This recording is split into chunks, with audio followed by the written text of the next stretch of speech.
అందరికీ నమస్కారం. అరే ఇటు భూమి మీద నూకలు ఉన్నాయరా, లేకపోతే ఏందిరా? అరే 5 అడుగులు గోడ నుంచి పడితే చస్తారా? 10 అంతస్తులు రా, అప్రాక్సిమేట్లీ 130 అడుగులు ఎత్తు నుంచి పడ్డాడురా, బతికేశాడురా. అరే అది కూడా ఎముడురా, నా కోసం నేను భయపడ్డా, నా కోసం కాదు వాడి కోసం.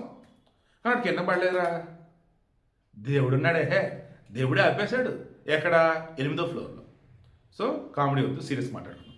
గుజరాత్లో సూరత్ జహీరాబాద్ ఏరియా. అక్కడ నితిన్ అనే ఒక వ్యక్తి, వయసు 56 57, 10వ అంతస్తు ఆయన ఉంటున్నాడు.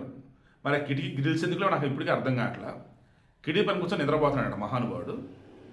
నిద్రలో పగలే తూలేడు, కింద పడ్డాడు, అయిపోయాడు అనుకున్నారు. 8వ ఫ్లోర్లో 10, 9, 8వ ఫ్లోర్లో కిటికీలు ఉన్నాయి కదా, కిటికీలు కొంతమంది బయటకు పెట్టేసి తన పైన ఏదో ఒకటి పెట్టుకుంటారు. అలా కిటికీలు ఉన్నాయి, కిటికీలు సంచేదో షెడ్ల పైన పేపర్ లాంటిది పెట్టారు. అది పడుతున్నప్పుడు అతని కాలు ఒకదాన్ని ఇరుక్కుపోయింది.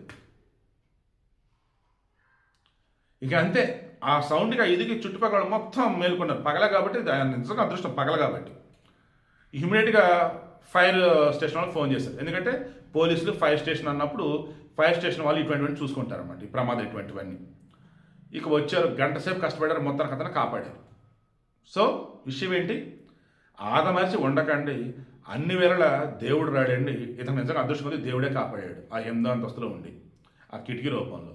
యముడు బాగా డిసప్పాయింట్ అయి వెళ్ళిపోయాడు. ఇంకా వచ్చాడు, కింద వెయిట్ చేస్తాడు యముడు, మధ్య దేవుడికి కాపాడాడు. అదృష్టం అంటే ఇలా ఉంటుంది, భూమి మీద నూకులు అంటే ఇలా ఉంటుంది. అలా అని చెప్పేసి గాళ్ళ దేహం పెట్టి దేవుడు నీదే బలం మాత్రం అనకండి. So be careful.